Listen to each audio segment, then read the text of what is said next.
আসসালামু আলাইকুম, কেমন আছেন সবাই? আশা করি সবাই অনেক ভালো আছেন। আমার নানু বাড়ির পেছনে আমার ছোট মামা শখ করেই কিছু গাছ লাগিয়েছেন। মামা গাছ খুব পছন্দ করেন। এই কলা গাছে কলা ধরেছে।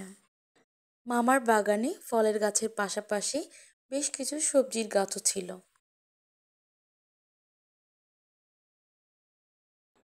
এখানে বেশ কিছু ক্যারেটে মাটি দেওয়া ছিল পরবর্তী গাছগুলো লাগানোর জন্য।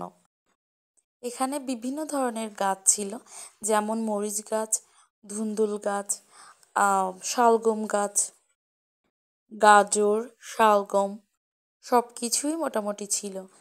ঝাল গাছগুলোয় খুব সুন্দর ফুল এসেছে।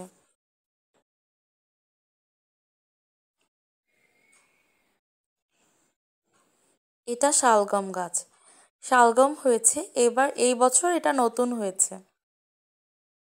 শালগমটা অনেক কাছ থেকে ছবি তুলেছি, যার জন্য একটু বড় দেখাচ্ছে। আসলে শালগমটা এত বড় ছিল না। ছোট মামা তার এই গাছগুলোকে ভীষণ যত্ন করে, নিয়মিত পানি দেয়, সার দেয়। শালগম ছাড়াও মামার ক্ষেতে আরও অনেক ধরনের সবজি ছিল, যেমন টমেটো।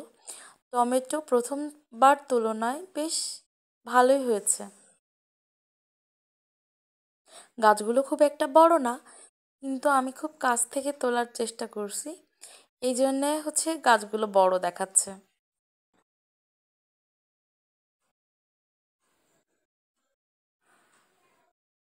গাছ লাগানো যেমন, গাছের পরিচর্যাও ঠিক তেমন করে করতে হয়, তাহলে গাছে ফল দ্রুত আসে। টমেটো গাছের নিচে যে গাছগুলো দেখতে পাচ্ছেন, সেগুলো হচ্ছে রসুন গাছ। এটা পুঁইশাকের ফুল।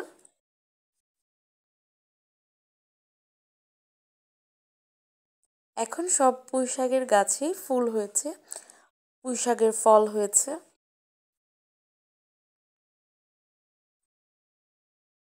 পুঁইশাকের ফল তো সবার অনেক পছন্দ, অনেকেই এটা পছন্দ করেন। এইগুলো হচ্ছে গাজর গাছ। সব থেকে বড় কথা, আমার মামা অধিকাংশ গাছই লাগিয়েছেন ক্যারেটে। ক্যারেটের মধ্যে মাটি রেখে সেটাতে গাছ লাগিয়েছেন। মাশাল্লাহ, গাছগুলো আসলে অনেক সুন্দর হয়েছে। আর এটা হচ্ছে সিম গাছ। সিম গাছের ফুল, ছোট ছোট ফল।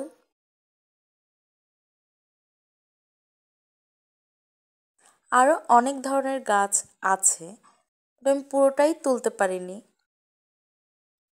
যেমন স্কচ গাছ ছিল, আমাদের খুলনার যে ঐতিহ্যবাহী চুই, চুই গাছ ছিল। এটা হচ্ছে সরিষা ক্ষেত, ছোট্ট সরিষা ক্ষেত।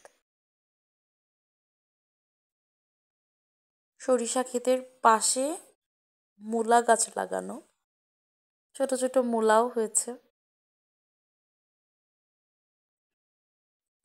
আর একদিন দেখাবো মূলা, আর একটু বড় হলে তারপরে দেখাবো মূলা। মাশাল্লাহ, সব কিছু মিলিয়ে মামার বাগান অনেক সুন্দর। আপনারা সবাই ভালো থাকবেন, আমার জন্য দোয়া করবেন। আল্লাহ হাফেজ।